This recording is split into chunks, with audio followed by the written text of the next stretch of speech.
नमस्कार, स्वागत है आपका जनहित में। मैं हूं आपके साथ विशाल पंडित। आप देख रहे हैं के न्यूज। आज हम बात करेंगे जो इस बार चुनाव में अहम मुद्दा बनकर फिर से पूरे देश को बताया गया। इस बार बताया गया कि महंगाई को आप भूले मत। ये वो मुद्दा है जिसको लेकर तमाम चुनाव में बड़ी बड़ी बातें हुई। तो कभी कोई सिलेंडर लेके चला गया, तो कभी प्रधानमंत्रियों को चूड़ी तक भेजने का काम इस महंगाई के मुद्दे ने इसी देश में किया। लेकिन पिछले कुछ समय से महंगाई सिर्फ आंकड़ों में दिखाई दे रही थी। कहीं ना कहीं उन्हें बताया जा रहा था कि कभी कम हो रही है, घट रही है, बढ़ रही है। लेकिन जो ताज़ा हालात हैं, वहाँ दाल पर 20 रुपये बढ़ जाते हैं। जब मन कर रहा है हर 6 महीने 8 महीने में दूध के दाम बढ़ जा रहे हैं। जिन तेलों में हम बात करते थे कि हम सरसों का तेल खा सकते हैं, उनमें भी 20 से 30 रुपए तक बढ़ा दिए गए हैं। और ये सिर्फ एक चीज़ नहीं है, जो मीटर है महंगाई का, वो भी सरकारी मीटर 74% पहुंच गया है। मतलब 22 में 16 सामान महंगे हैं। आज इसी पर हम बात करेंगे। जनता करे दुआई, हाय रे महंगाई।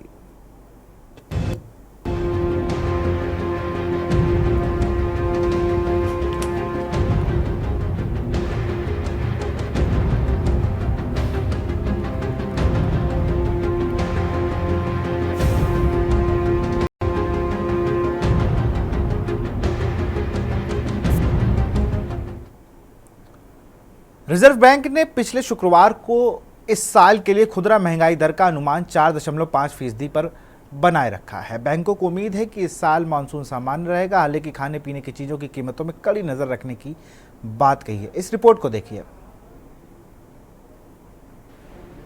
रिजर्व बैंक ने शुक्रवार को इस साल के लिए खुदरा महंगाई दर का अनुमान 4.5% पर बनाए रखा है। बैंक को उम्मीद है कि इस साल मानसून सामान्य रहेगा। हालांकि खाने पीने की चीजों की कीमतों पर कड़ी नजर रखने की बात कही गई है। आरबीआई गवर्नर शक्तिकांत दास ने कहा कि मार्च अप्रैल में खुदरा महंगाई दर कम हुई है।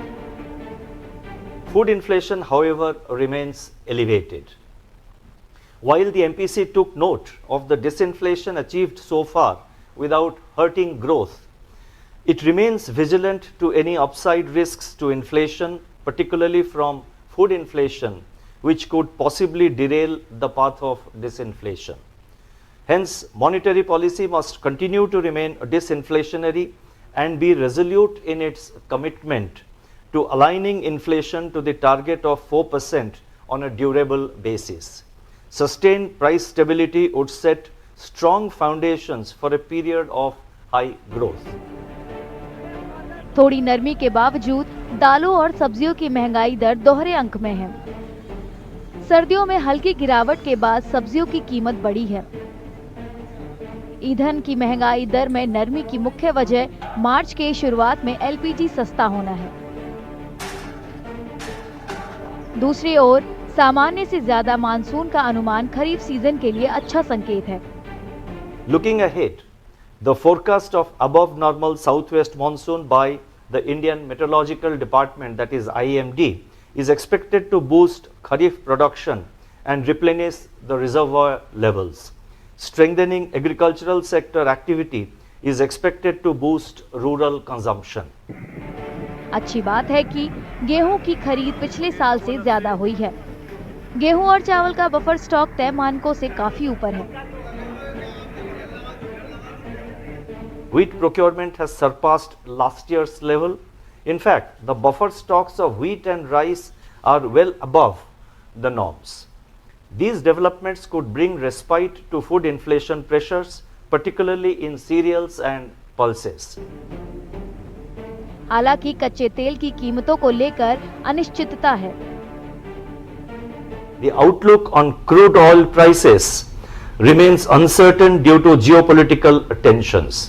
Assuming a normal monsoon, CPI inflation for 2024-25 is projected at 4.5%, with Q1 at 4.9%, Q2 at 3.8%, Q3 at 4.6%, and Q4 at 4.5%. The risks are evenly balanced. RBI governor ने जोर दिया कि कीमतों में लगातार स्थिरता से लंबे समय तक तेज विकास की बुनियाद तैयार होगी।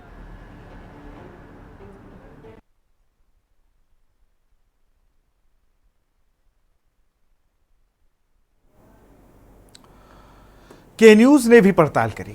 ये तो गवर्नर साहब को आपने सुना, रिजर्व बैंक के, उन्होंने सारी चीज़ें बताई, लेकिन जब के न्यूज़ महिलाओं के घर पर पहुंचा अलग अलग जिलों में, तो उनकी क्या प्रतिक्रियाएं थी, इसको सुनिए एक बार। जी, ये तो निश्चित था कि बिल्कुल निश्चित था कि भाजपा सरकार आई तो महंगाई पर कंट्रोल नहीं होगा। ये तो आप चुनाव से पहले भी देख चुके हैं और चुनाव के बाद जो है वो भी महंगाई बढ़नी है। अब कोई उम्मीद नहीं दिख रही कि महंगाई कहीं से घटे। सबसे बड़ी देखिए, एक ग्रस्त, चूँकि हम लोग ग्रस्त जीवन में हैं, तो इसलिए स्वाभाविक रूप से है कि जो हम लोग समझेंगे वो शायद हमारे प्रदेश या देश के मुखिया नहीं समझ पाएंगे कि किस तरह से हम जी रहे हैं। अब तो लगता है कि वो समय आने वाला है कि आम आदमी की थाली से अभी उन्होंने कहना चाहिए कि सब्ज़ी और दाल ही जो है वो हटाए थे, लेकिन अब तो लगता है कि आम आदमी के खाने से वो गेहूं की रोटी भी हटा लेंगे। गृहस्थी चलाना बहुत मुश्किल हो गया है। अब हर चीज़ तो महंगी है। सिलेंडर 1000 रुपये का आ रहा है, आटा, दाल, चावल, हर चीज़ महंगी, बहुत मुश्किल हो रहा है गृहस्थी चलाना। कहीं ना कहीं देखा जाए महंगाई के ऊपर को लेकर क्या असर पड़ा, क्या है इस पे क्या कहना चाहिए? महंगाई पे बहुत असर पड़ा है।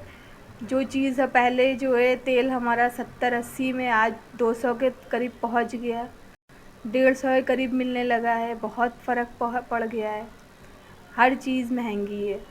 तो सरकार से क्या करना चाहेंगे आप लोग? सरकार से यही कहना चाहेंगे, भाई देखा जाए कैसे गृहस्थी चलेगी। इतनी कम इनकम में हम कैसे चला पाएंगे गृहस्थी अपनी। देखिए, गृहस्थी तो इतनी ज़्यादा महंगाई हो गई कि हम लोग किस तरीके से चला रहे हैं कि बिल्कुल हो नहीं पा रहा है। दाल इतनी महंगी, चावल इतना महंगा, जो गैस कल 600 की थी वही गैस सरकार ने आज 1000 रुपये की कर दी है। और दो बच्चे भी हैं हमारे साथ, उनकी पढ़ाई लिखाई, इतना ज़्यादा खर्चा हो रहा है। मेरा सरकार से निवेदन है कि प्लीज़ इस महंगाई को थोड़ा कम करा जाए। जो पेट्रोल, डीजल, गैस इतना ज़्यादा महंगा कर दी कि हम लोगों की गृहस्थी में बहुत ज़्यादा प्रभाव पड़ा है। तो मेरी सरकार से निवेदन है कि प्लीज़ आप लोग इस बात पे थोड़ा सा नज़रअंदाज ना करके मेरी बात पे गौर करा जाए। मेरा सभी औरतों का यही है आजकल की कि गृहस्थी बहुत महंगाई हो गई है कि मुश्किल हो रहा है चलना। गृहस्थी क्या देखें, बहुत महंगाई है, गृहस्थी चल ही नहीं पा रही है। सिलेंडर इतना महंगा है, राशन इतना महंगा है कि कहाँ से करा जाए। इतनी महंगाई सरकार ने बढ़ा दी है। आटा देखिए, दाल कहाँ जा रही है, तेल इतना महंगा है, सब बच्चे परेशान हैं महंगाई को लेके। अच्छा, कहीं ना कहीं देखा जाए महंगाई इतनी हो रही है, तो इस पर क्या करना चाहेंगे आप लोग? सस्ता कुछ करें सरकार को। सिलेंडर 1000 का आ रहा है, कहाँ पहले 600-500 का मिलता था। तो आप सरकार से क्या करना है, किस तरह के महंगाई पे वो करें? कुछ तो कम करें हम किसी चीज़ में भी।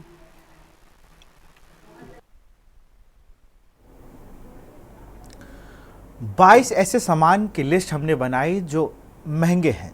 22 में 16 सामान महंगे हैं, जो ये आपकी टीवी स्क्रीन पर, उसमें चावल है, चीनी है, गेहूं है, दूध है, आटा, गुड़, चना दाल, चाय, आलू, उड़द दाल, नमक रोटी की बात कही जाती है, लेकिन नमक भी महंगा है। अरहर की दाल में 20 रुपए की इजाफा हुआ, मूंग दाल, प्याज, मसूर की दाल, टमाटर। अमूमन रोज़मर्रा की चीज़ें हैं जिन्हें आप रोज़ अपने जीवन में लाते हैं, लेकिन ये सिर्फ एक तरफा बात होगी कि भाई 6 सस्ते भी हैं। वो 6 सस्ते जो आइटम है या चीज़ें हैं वो एक बार देख लीजिए।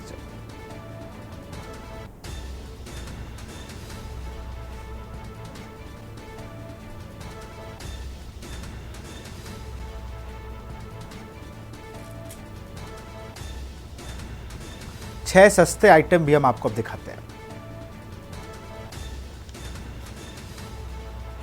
मूंगफली का तेल, सरसों का तेल, वनस्पति घी, सोया ऑयल, पाम ऑयल और सनफ्लावर ऑयल। 22 में से इन 6 जो चीज़ें हैं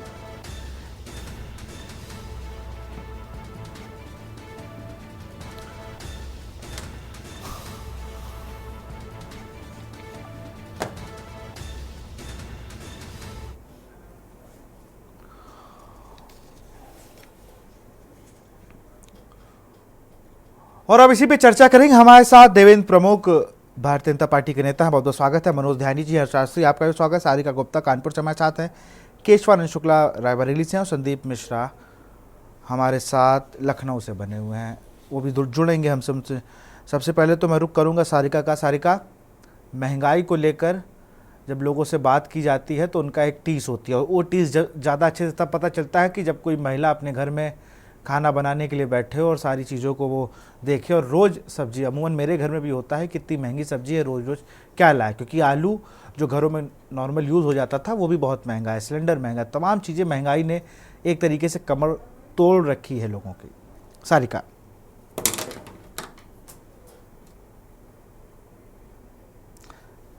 बहुत सारी उम्मीदें होती हैं, घर का जो संचालन करती हैं महिलाएं जो होती हैं, घर का बजट संभालती हैं, और कहीं ना कहीं रसोई का जो पूरा ध्यान है वो महिलाएं रखती हैं। तो महिलाओं की जो रसोई है उसका स्वाद भी बिगड़ गया है, बजट कहीं ना कहीं महंगाई की मार के कारण बजट जो है वो बिगड़ता चला गया है। हर चीज महंगी है, फिर चाहे वो दूध, सुबह उठकर चाय बनाने से लेकर रात में सोने तक का खाना हो, वो सारी चीजें महंगी हो चुकी है। सबसे ज्यादा गैस सिलेंडर की अगर बातचीत करी जाए तो 1000 रुपए से भी ज्यादा महंगा हो चुका है। मेरे साथ कुछ महिलाएं हैं, आप देख सकती हैं, ये वो महिलाएं हैं जो घर का बजट संभालती हैं, रसोई संभालती हैं, तरह तरह के स्वादिष्ट पकवान बनाती हैं।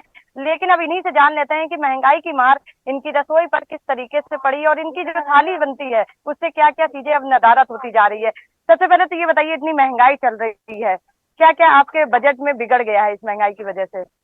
मैम, बजट में तो सब कुछ ही बिगड़ा हुआ है, क्योंकि जिस तरीके की महंगाई है उसको देखते हुए लग रहा है कि आगे का कुछ समझ में नहीं आ रहा है। चाहे आटे की बात करें या हम अपनी दाल, चीनी, किसी भी की भी बात करें, तो हर चीज जो है बजट से ऊपर ही जा रही है। आम इंसान के लिए घर चलाना बहुत मुश्किल हो रहा है। गैस सिलेंडर भी महंगा हो गया है, सरकार भी बदल गई है, कुछ उम्मीदें हैं? अब ये तो आने वाले वक्त ही बताएगा कि जो हमारी सरकार चेंज हुई क्या हमारे लिए कर सकती है। अभी जो कर रहे थे उसको देखते हुए तो कुछ समझ नहीं आ रहा है, क्योंकि महंगाई वैसे ही जा रही है, बढ़ी रही है, घटने का तो कोई मतलब ही नहीं है। खाने में अगर अनाज की बात करें, उसके अलावा सब्जियों की बातचीत करें, दालों की बातचीत करी जाए तो हर कुछ महंगा है। आप खुद ही देख रहे हो कि किसी भी चीज में कोई गिरावट नहीं है, बढ़ोतरी हो रही है, गिरने की तो कोई संभावना ही नहीं है। दाल हो, चीनी हो या घर का कोई भी राशन हो, कुछ भी, सब कुछ महंगाई है। आय कम है लेकिन महंगाई ज्यादा है। तो देखिए, लगातार जो लेडीजें हैं वो यही कह रही हैं कि जो महंगाई है वो बहुत ही बढ़ती जा रही है। और भी बहुत सारी लेडीजें हैं, उनसे भी बातचीत करेंगे, क्योंकि पूरे घर का वो बजट देखती हैं और बजट संभालती हैं, और उनसे भी बातचीत करना चाहेंगे, क्योंकि ये बहुत सारी लेडीजें हैं।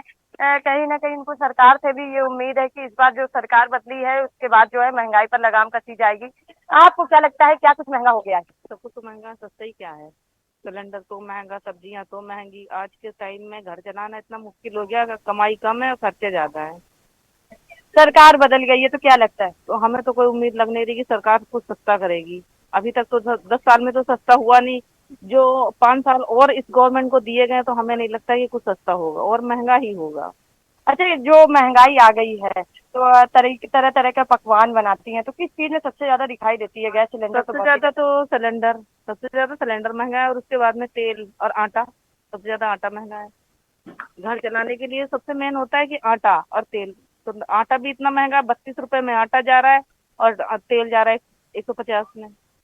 तो देखिए, जिस तरीके से हर चीज महंगा होता जा रहा है, तो जो महिलाएं हैं वो कहीं ना कहीं इसलिए परेशान हैं, क्योंकि उनका जो बजट है वो पूरी तरीके से बिगड़ गया है।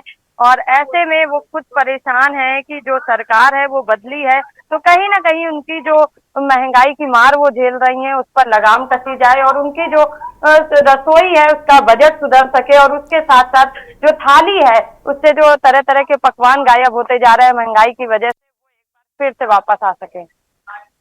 हमारे साथ मनोज ध्यानी जी हैं। मैं और लोगों का रुख करूंगा, उससे मनोज ध्यानी जी के पास चलूंगा। अर्थशास्त्री हैं, वो थोड़ा और सलीके से हम लोग को बता सकते हैं। सर, बहुत बहुत स्वागत है आपका के न्यूज़ में। महंगाई को लेकर सारी वादे होते हैं, मुझे लगता है पिछले कई चुनाव से हम लोग सिर्फ वादे देख रहे हैं, लेकिन एक बड़ा सवाल ये है कि अब जब महिलाएं कह रही हैं कि घर में हम ये आइटम अब प्लेट से गायब हो गया, कभी प्याज का आ रहा है, अभी तो आटे का मैं देख रहा था कि 16 साल में सबसे ज़्यादा भंडार कम हुआ है। दिक्कत कहाँ पे आती है ऐसे समय? देखिए, ये महंगाई को जब हम चर्चा कर रहे हैं अर्थशास्त्र की दृष्टि से, तो हमारे को कुछ चीज़ें जो हैं ध्यान में रखनी पड़ती है कि क्या कारण है कि महंगाई बढ़ती है। महंगाई के बढ़ने के मुख्यतः 4 कारण माने, और उसमें अगर मांग बढ़ रही है जनता में किसी भी वस्तु के प्रति, तो महंगी होगी। ये स्वतः है। तो भारत जैसी बड़ी आबादी के देश में खाद्य पदार्थों की, रॉ मटेरियल्स की, प्रत्येक चीज की मांग जो है बढ़ी रही है और उसके बढ़ने के कारण वो मांग जो है बढ़ रही है, तो उसके कारण महंगाई भी बढ़ रही है। लेकिन साथ साथ में जो कॉस्ट जो पुश होता है, जो अंतर्राष्ट्रीय बाजार में सोना है, रॉ मटेरियल्स हैं, तेल है, इनके बढ़ने के इम्पैक्ट भी हमारी महंगाई को प्रभावित करता है। एक और चीज करता है जिसे कहते हैं वेज। अगर लोगों की जेब में बहुत पैसा आ रहा है, नौकरियां बढ़ रही है, बहुत अच्छा पैसा आ रहा है, तनख्वाह बढ़ रही है, तो उससे महंगाई बढ़ती है। तो साथ साथ में करेंसी डेप्रिसिएशन, जो हमारा मुद्रा है उसकी गिरावट है, वो भी महंगाई को प्रभावित करती है। तो मैं आपको बताऊं कि डिमांड भी है, कॉस्ट भी है, करेंसी डेप्रिशिएट हो रही है, ये तो प्रभावित है। लेकिन क्या वेज पुश हो रही है? वेज पुश नहीं है। अनएम्प्लॉयमेंट मार्केट में बहुत ज्यादा है, बेरोजगारी बहुत ज्यादा है और उसके कारण लोगों की जेब में पैसा नहीं है, लेकिन मांग जो है घट नहीं रही है, मांग जस की तस है। तो उसके कारण महंगाई जो है बहुत ही पीड़ादायक स्तर पर लोगों के, आम नागरिकों के लिए बनी हुई है। मैं एक चीज जो बात रखना चाहता हूं कि जो विकसित राष्ट्र हैं, विकसित राष्ट्रों में अमूमन ये कहा गया है कि 2% से लेके 3-4% तक वो वहाँ महंगाई दर जो है स्वीकार्य होती है। भारत में उसे 4% से लेके 6% माना जाता है। लेकिन अगर हम देखें जुलाई 23 से, जहां की 11% पे महंगाई दर थी और लगातार 7% तक रहा, और अब तो खैर क्योंकि जो अभी आपने बाइट दिखाई उसमें कहा गया कि 4.32% के आसपास रखने का एक प्रण है। अगर वो हो जाता है तो वो सही कहलाएगा, वो स्वीकार्य कहलाएगा। लेकिन स्थितियां बड़ी गंभीर हैं, जहां आज डॉलर के मुकाबले रुपया जो है 83, मतलब जो आप ये लगाइए कि जिस समय जो यूपीए गवर्नमेंट गई थी और मोदी जी को 2014 में सरकार को जब लाया गया था, उस समय जो रेट था उसमें वो 60 से थोड़ा सा ऊपर था और आज 83 के आसपास है। तो बहुत ज्यादा रुपया गिर चुका है और स्थितियां, मुझे लगता है यही एक वजह भी है कि अब हम लोग जो चीज बाहर से एक्सपोर्ट कर रहे हैं इस वजह से भी महंगाई बढ़ सकती है सर, ऐसा मुझे लग रहा है। किस चीज से? ये जो रुपया हमारा डाउन हुआ है 83 रुपए डॉलर हो गया। वो चारों फैक्टर मैंने गिनाए जी। उन चारों फैक्टरों में ये चौथा फैक्टर है। लेकिन वेज नहीं बढ़ रही है, लोगों की जेब में पैसा तो आ नहीं रहा, अनएम्प्लॉयमेंट जस का तस है। तो अनएम्प्लॉयमेंट ना होने के कारण लोगों के पास जब पैसा नहीं होगा, उसके कारण अगर जेब में पैसा होता और उसके कारण रोजगार होते, अच्छा चलता, और उसके कारण जो इन्फ्लेशन होता है वो पॉजिटिव माना जाता है, वो आर्थिकी की दृष्टि से सकारात्मक गिना जाता है। लेकिन अगर एम्प्लॉयमेंट जनरेशन नहीं है, इनकम अगर मासिस के पास नहीं बढ़ रही है और बाकी कारकों के कारण अगर इन्फ्लेशन हो रहा है, तो ये भविष्य में खतरनाक स्थितियों की बिल्कुल बिल्कुल ये समय समय पर कई अर्थशास्त्री और कई आरबीआई अपनी बात कह चुके हैं और वहां पर दिक्कत। हमारे साथ एक दर्शक जुड़े हुए हैं चंद्र प्रकाश कुरुक्षेत्र से। चंद्र प्रकाश जी अपनी बात को रखें।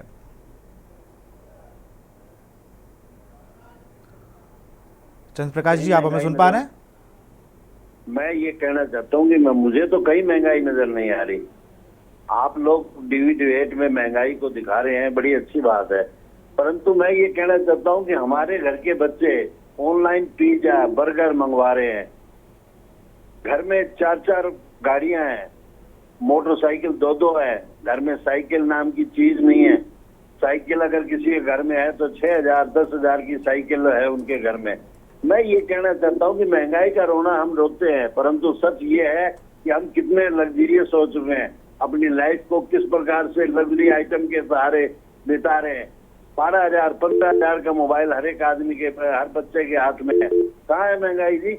मुझे तो महंगाई नजर नहीं आई। पेट्रोल भरवाने के लिए पेट्रोल पंप पे लाइनें लगी हुई है, क्यों जी? सिर्फ इसलिए कि वहाँ लोगों के पास कार है। गरीब आदमी आजकल है कार, गरीब तो वो है जी जो बेचारा दिन सुबह उठता है और रोजी रोटी के लिए भागता है और कहीं जाकर के उसको 350-400 रुपए की दिहाड़ी मिलती है। मैं ये कहना चाहता हूँ कि महंगाई हमारे नेताओं की दी हुई महंगाई है, मुझे नजर कहीं नहीं आती। जब आप ये देखिए कि घर में माँ रोटी बना करके बैठी है और बेटा कह रहा है मैं तो पिज्जा खाऊंगा, तो आप देखिए पिज्जा मुफ्त में तो आता नहीं है।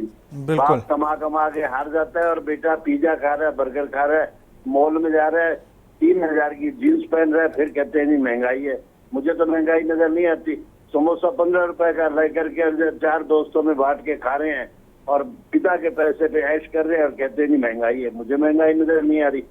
मैं ये अंत में इतनी बात कहना चाहता हूँ सर कि घर में 4 कार हैं, 3 मोटरसाइकिल है, 2 स्कूटर है, साइकिल है तो 10,000 वाली लग्जरियस साइकिल है, फिर भी बिल्कुल रहन सहन की चीजों में बदलाव आया है। बिल्कुल, बहुत बहुत शुक्रिया अपनी तमाम जानकारी देने के लिए और अपनी बात को रखने के लिए। संदीप मिश्रा के पास चलेंगे। संदीप, आशा है आप भी जब पेट्रोल पंप जाते होंगे थोड़ी जेब ज़्यादा ढीली हो जाती होगी, या घर में सामान लेके जाते होंगे तो एक आध दो चीज़ें भूल जाते होंगे आप, क्योंकि महंगाई का वो स्तर है कि आंकड़े बोल रहे हैं, गवर्नर साहब खुद ही बता रहे हैं भाई साहब, सारी चीज़ें हैं। और दाल तो मैंने 2-3-4 दिन से मैंने भी नहीं खाई है, जो बात सच है।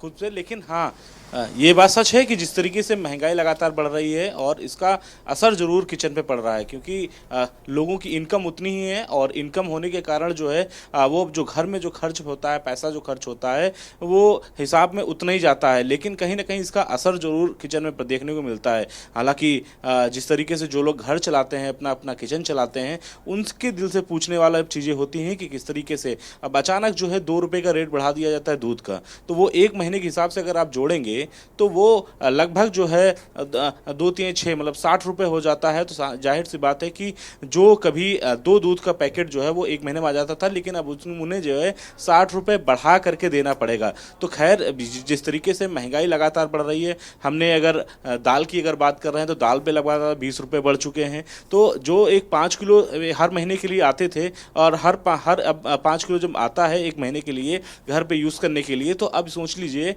कि अगर हम किसी चीज़ को अगर हम 200 रुपये किलो खरीद रहे थे तो अब मुझे 220 रुपये में खरीदना पड़ेगा, तो यानी 100 रुपये अलग से मुझे देने पड़ेंगे उस सामान को खरीदने के लिए।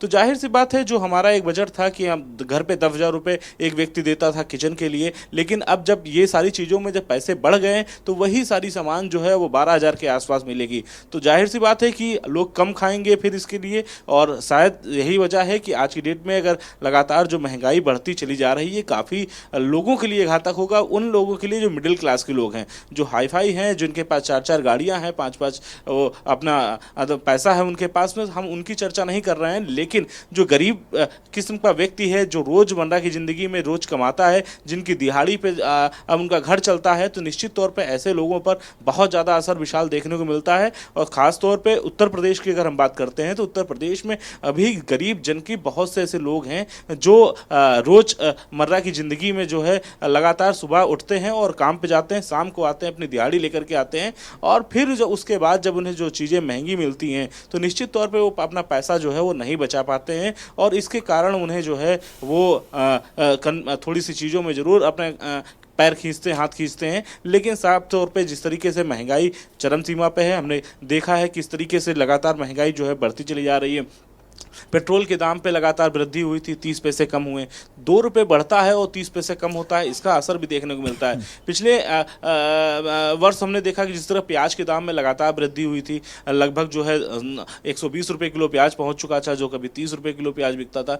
तो इसका असर जरूर व्यक्ति की जेब से पड़ता है। हालांकि कोई व्यक्ति बोलता है, कोई नहीं बोलता है। जैसे कि अभी भाई साहब एक हमारे दर्शक थे जो उन्होंने साफ तौर पर कहा महंगाई है ही नहीं, कहीं पर महंगाई है दिखती नहीं। तो आपके पास अगर 5 गाड़ियां हैं या 8 गाड़ियां हैं, आपके पास आधा पैसा है, तो निश्चित तौर पर ऐसे में क्या किसी को कुछ कहा थोड़ी जा सकता है। लेकिन ये असर जो है जो मिडिल क्लास के लोग हैं उन पे बहुत ज़्यादा देखने को मिलता है विशाल।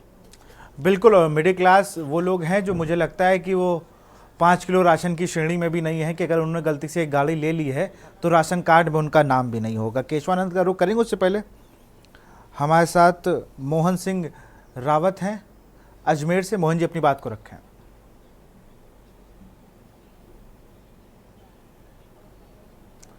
मोहन जी आप हमें सुन पा रहे हैं? चलिए फिर से जुड़ने की कोशिश करेंगे मोहन जी से। देवेंद्र प्रमुख जी के पास चलूंगा मैं। देवेंद्र जी आपने सबकी बातें सुनी।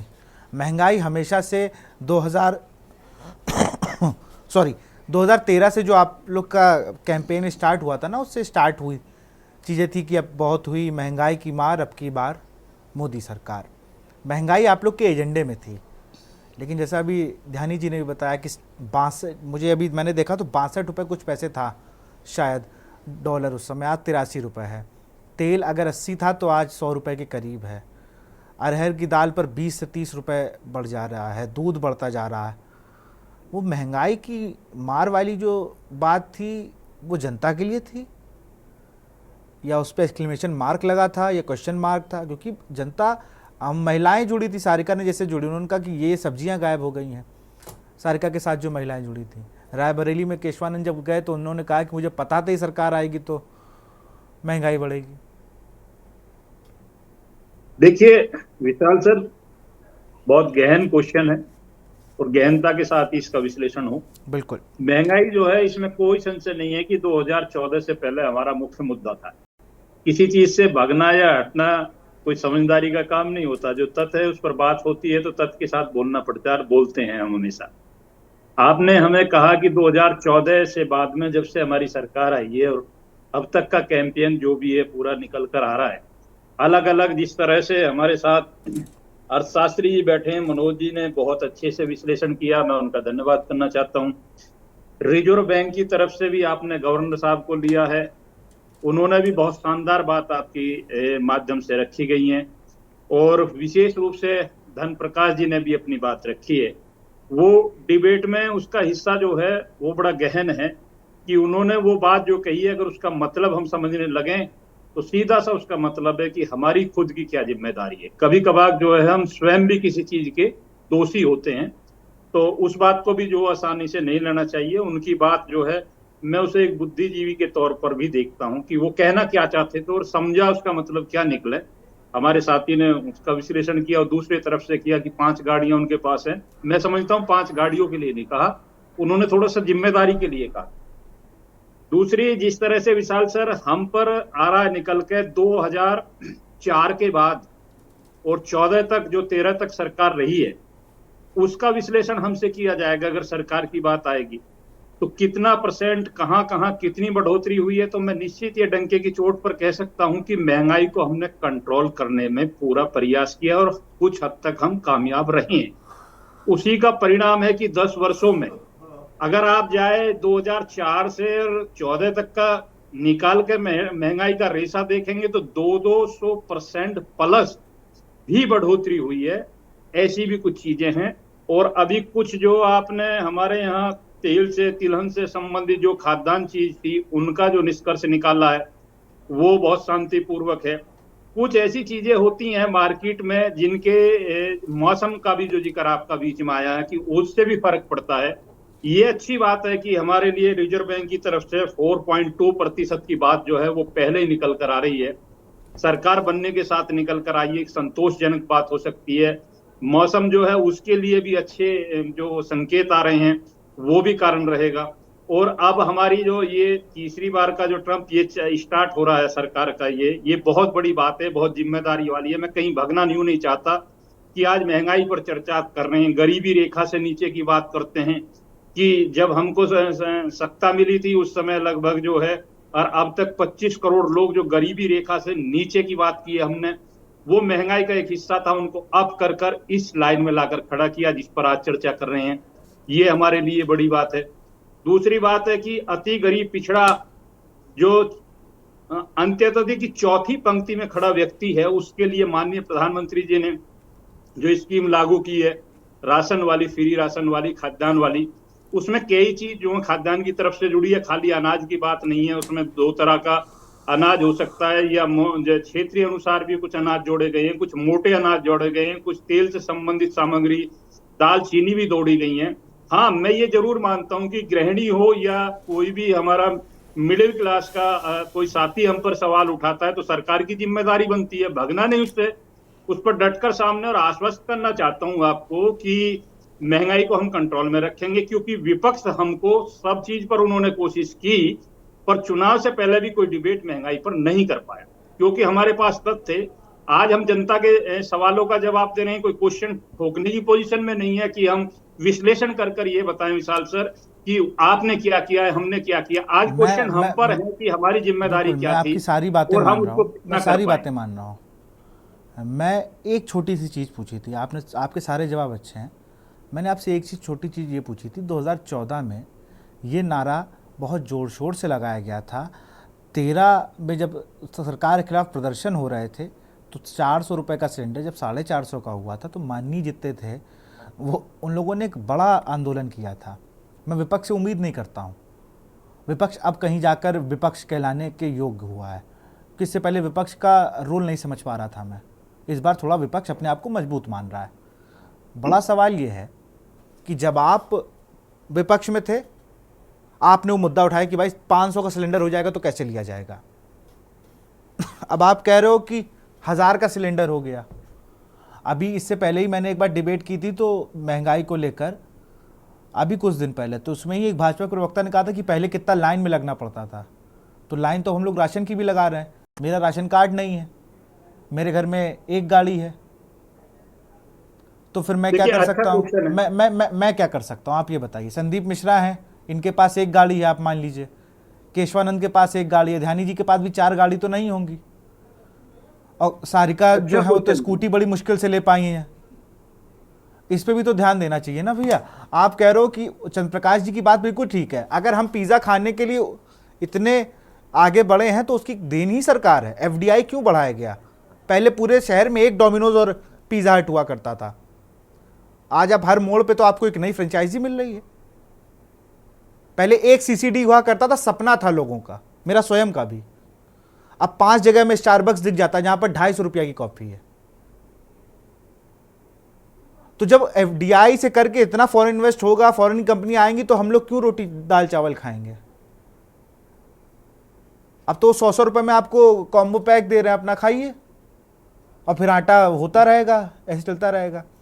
मूल मुद्दा यह है कि महंगाई को लेकर कोई प्लान है या सिर्फ ये कह देना कि हमारी बिल्कुल गलती है।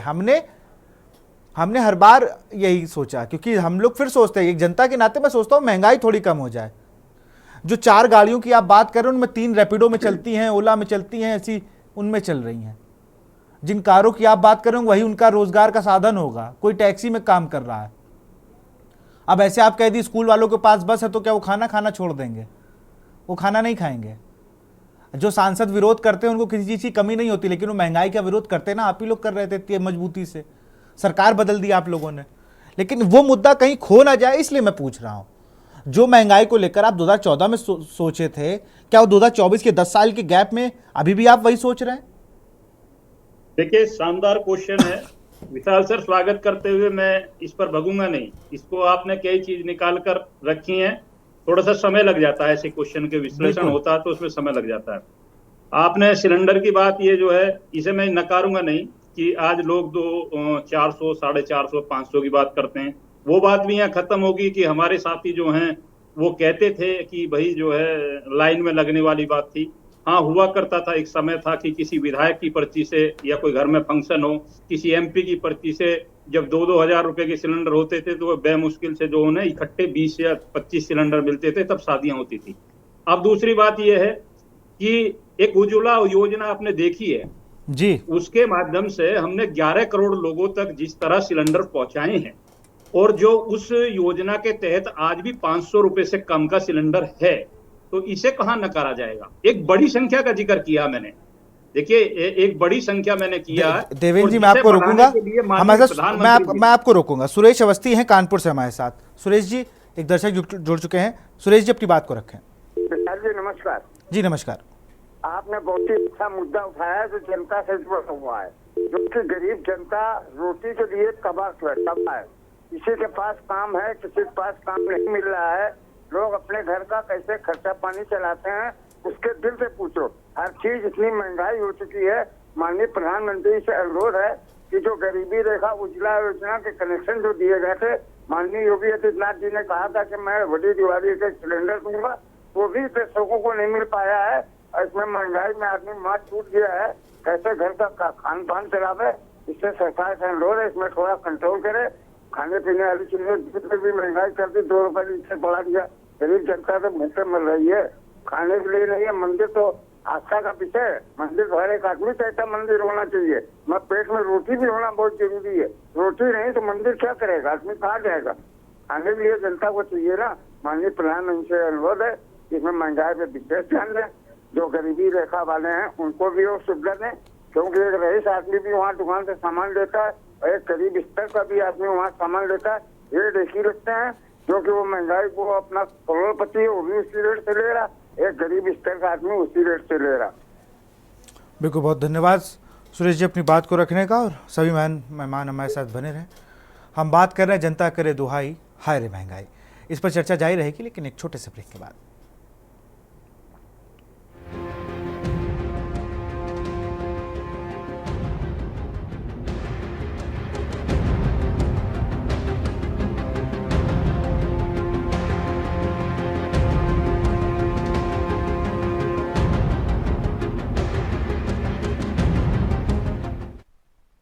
ब्रेक के बाद आपका स्वागत है। हम बात कर रहे हैं महंगाई पर।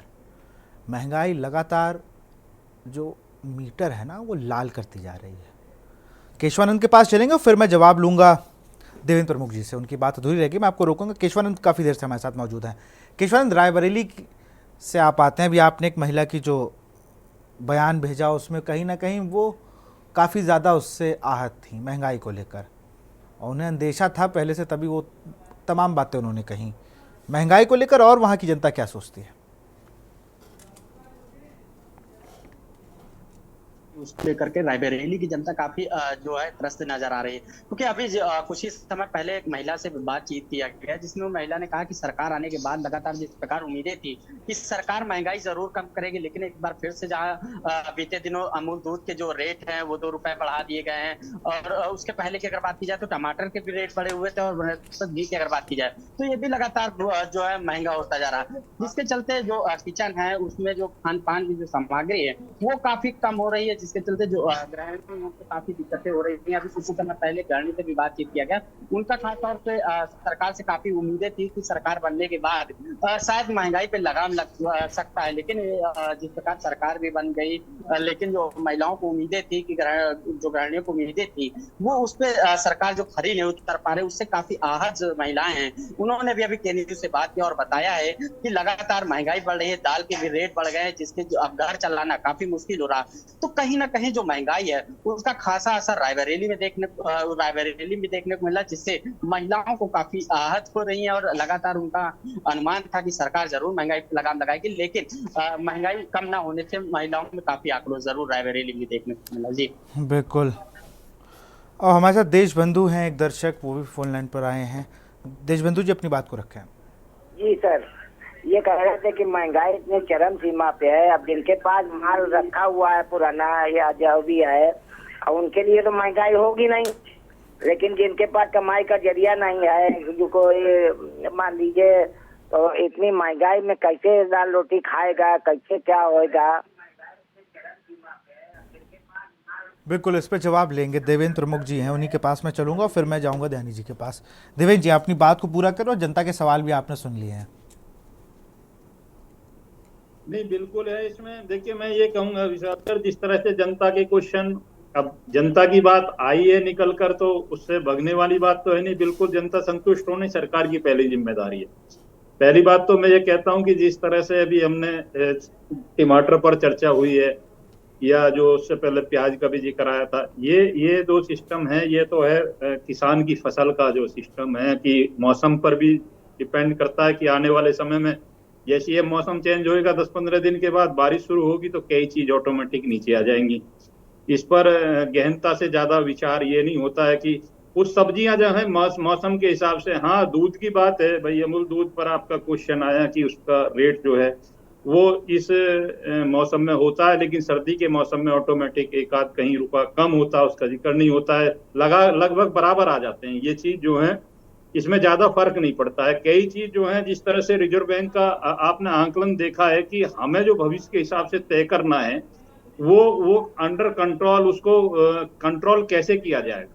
जो चीज जैसे हमारे मनोज जी ने क्लियर किया था, हमें एक्सपोर्ट के तौर पर विदेशों से भी लेना पड़ता है, उसके लिए सरकार कितनी गंभीर होती है कि सरकार को जो है अब से ही तैयारी करके चलनी है कि भविष्य में हमारे सामने चीज, हमारी आबादी को देखते हुए, हमारे संसाधनों को देखते हुए और जिस तरह से हमारी सरकार ने काम किया। देखिए, मैं कोई ये इसमें बहस का विषय इसलिए भी नहीं ले जाना चाहता विशाल सर, कि हमारा कंपेयर जो पिछले जो 10 वर्ष की सरकार रही है यूपीए 1-2 और अब हमारी रही है एनडीए 1-2 का और तीसरा पार्ट हमारा शुरू हुआ है, उसमें ये मुझे अच्छा लगा कि आपने एनडीए कहा, ये अच्छा लगा मुझे कि आपने एनडीए 1-2 कर दिया, ये मुझे बहुत अच्छा लगा। चलिए, आपने माना कि एनडीए की सरकार थी। नहीं, ये मैं मानता हूं, हमेशा से मानता हूं सर, इसमें तो कोई बात नहीं है विशाल सर। चलिए मैं और भी दर्शक हमसे जुड़ चुके हैं। मोहन सिंह रावत हैं अजमेर से। मोहन जी, अपनी बात को रखें।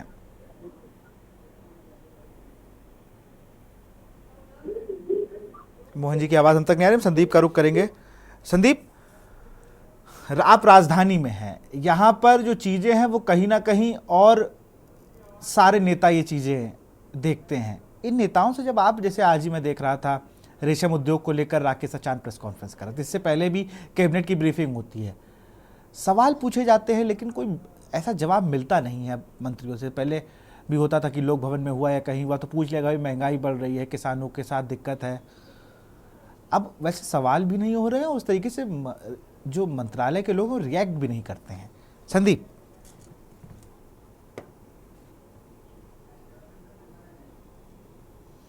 देखिए विशाल, जब सवाल किए जाते हैं तो जवाब भी घुमा फिरा के दे दिया जाता है साफ तौर पे, लेकिन चाहे हम मंत्री की बात कर लें, चाहे हम सरकार की बात कर लें, तो हर आदमी जो है आज के समय में बिल्कुल अपना पल्ला जो है वो झाड़ता हुआ नज़र आता है। क्योंकि वजह यह है कि साफ तौर पे हम लोग रुतबू होते हैं, मंत्रियों के पास में रहते हैं, बैठते भी हैं, बातचीत भी करते हैं, सवाल जवाब भी होते हैं आपस में एक दूसरे से, लेकिन ऑन कैमरा भी होते हैं और विदाउट कैमरा भी बातचीत होती है। तो बहुत से सवाल ऐसे होते हैं जो हम लोग विदाउट कैमरा करते रहते हैं। लेकिन साफ बात चीज़ें ये हैं विशाल कि महंगाई एक ऐसा मुद्दा है जो हर एक तबके के लोगों के लिए रहता है, यानी किसी एक व्यक्ति की एक विशेष के लिए नहीं होता है। वो व्यक्ति चाहे कोई भी व्यक्ति हो, चाहे गरीब हो या थोड़ा मिडिल क्लास का हो या फिर उससे ऊपर हो, तो खाना तो सबको खाना है घर पे, जाहिर सी बात है, चाहे वो रेस्टोरेंट में खाए या तो घर पे बना करके खाए। लेकिन अब ऐसी स्थिति पर जब होती है, जब महंगाई जब बढ़ती है, से दूध के दाम है, चाय तो हर व्यक्ति को पीना है, अब चाहे वो दूध सस्ता मिले या महंगा मिले। हाँ, ये जरूर हो सकता है कि जो चाय दिन में 3 पीता था वो 2 पिएगा।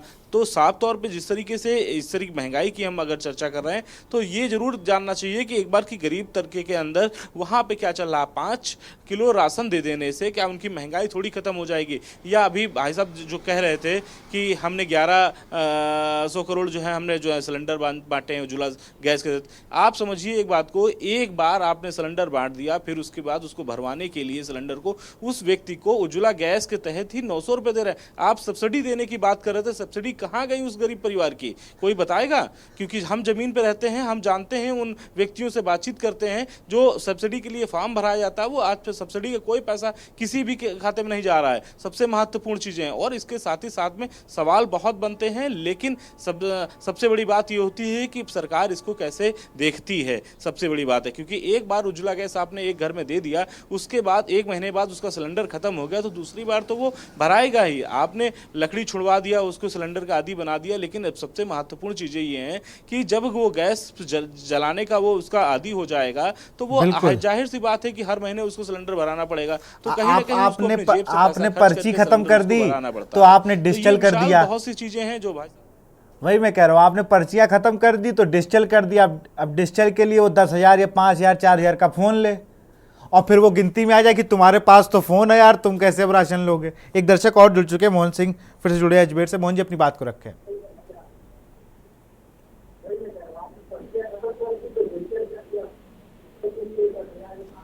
मोहन जी, अपने टीवी का वॉल्यूम कम कर लीजिए, फिर अपनी बात को रखें।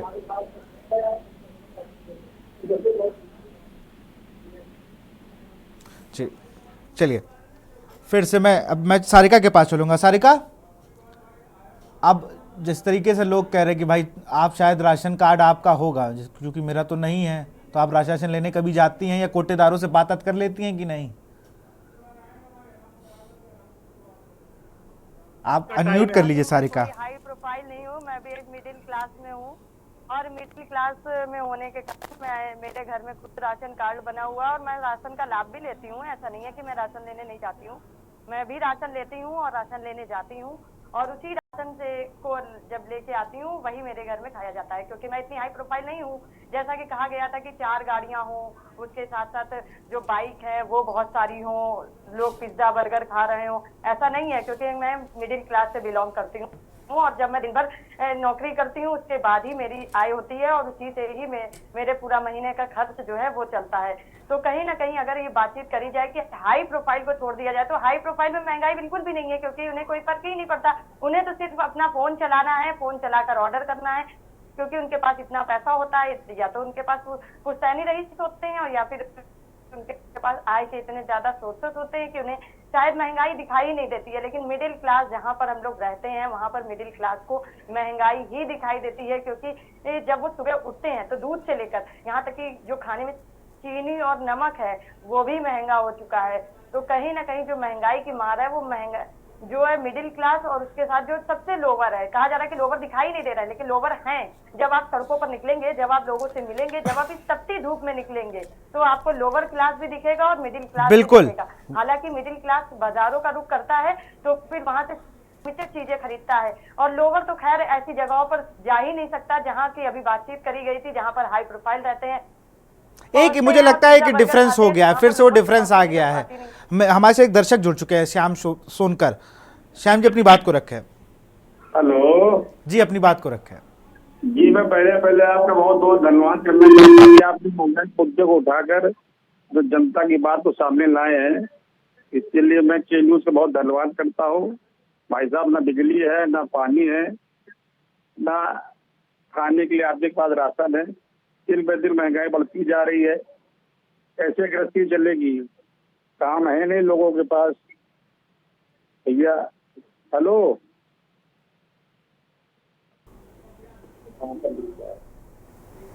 जी चलिए, मैं देवेंद्र प्रमुख जी कुछ कहना चाह रहे थे। जी देवेंद्र जी।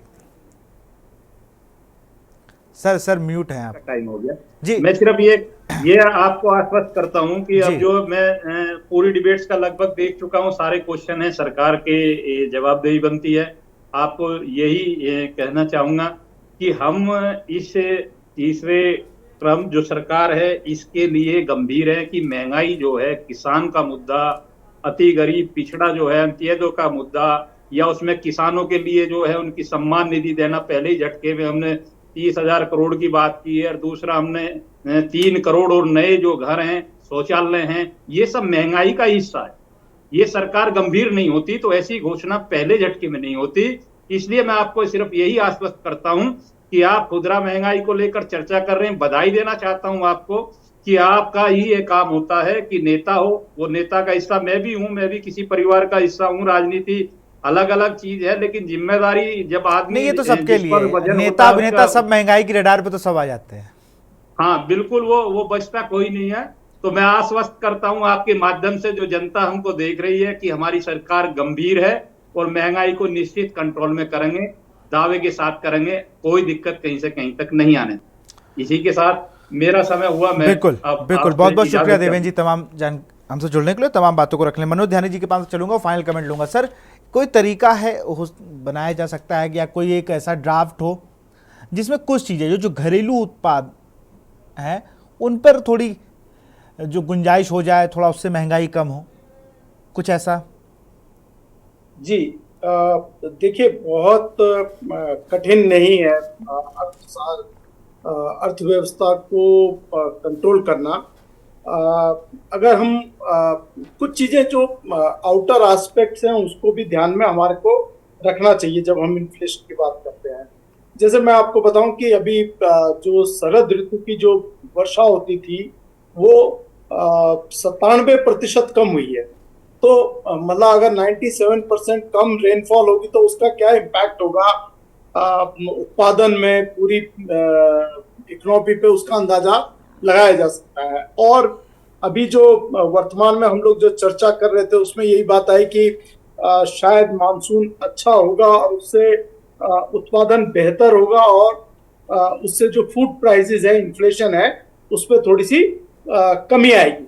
लेकिन अगर गलती से उल्टा हो गया, अतिवृष्टि हो गई, बादल फटने की घटनाएं हम जो देख रहे हैं, अचानक अतिवृष्टि का प्रकोप पूरा सदर्न बेल्ट से लेके पूरे हिमालयन बेल्ट तक नजर आ रहा है, तो उस दिशा में क्या होगा, तब क्या इम्पैक्ट होगा। तो ये चीजें रिक्वायर करती हैं कि सरकार प्री प्लान करे और तैयार रहे कि कोई इवेंचुअलिटी अगर अराइज होगी तो उसके लिए हम लोग बेहतर तरीके से प्रबंधन करेंगे और व्यवस्था को ठीक ठाक संचालित रखने की कोशिश करेंगे। मुझे लगता है कि एक जो सूत्र जो है अभी, हालांकि भारतीय जनता पार्टी के प्रवक्ता चले गए, लेकिन जो पिछला अभी जो इलेक्शन का दौर गया है उसके अंदर एक जो कैश ट्रांसफर की बात की गई थी यूपीए के द्वारा, और उसमें कहा गया था कि हम बेरोजगारों में, महिलाओं के, किसानों के जेब में कुछ पैसा डालेंगे। ये इकोनॉमिक्स में एक फंडामेंटल तरीका है कि अगर आप थोड़ा सा पैसा डालेंगे तो इकोनॉमी में रोल बैक करता है और जो अनएम्प्लॉयड सेक्टर जिनकी जेबें खाली पड़ी हुई हैं वो खर्च करता है और उस खर्च करने के स्वरूप पूरी इकोनॉमी में डिमांड भी बढ़ती है और डिमांड बढ़ने से फिर वो जो पैसा सर्कुलेशन में आता है उससे पूरी इकोनॉमी मुझे लगता है ये सर्कुलेशन कहीं ना कहीं रुक गया है। ये सर्कुलर ये मुझे लगता है ये सर्कुलेशन ही रुक गया है। एग्जैक्टली। अभी कारण ये है कि एम्प्लॉयमेंट जनरेशन के कारण वेजेस जेब में ना होने के कारण बहुत बुरे हालात से इस समय राष्ट्र और मुझे तो लगता है जल्दी से हालात सही हो जाएं, वरना बहुत सी दिक्कतों का सामना हम लोग को करना पड़ सकता है। मनोज सर, बहुत बहुत शुक्रिया आपका तमाम जानकारी देने के लिए। संदीप मिश्रा आपका भी बहुत बहुत शुक्रिया, सारिका आपका भी बहुत बहुत शुक्रिया और केशवानंद आपका भी बहुत बहुत शुक्रिया। एक दर्शक हमारे साथ बने हुए हैं गिरीश कानपुर से। गिरीश जी अपनी बात को रखें। चलिए संपर्क। तो हम लोग आज बात कर रहे थे जनता करे दुहाई हाय रे महंगाई। जनहित में ऐसे ही और मुद्दे लेकर हम आते रहेंगे और पब्लिक की बात को जो ऊपर लोग मंचासीन हैं उन पर पहुंचाते रहेंगे। तो फिलहाल जनहित में इतना ही। देखते रहिए के न्यूज़ इंडिया। नमस्कार।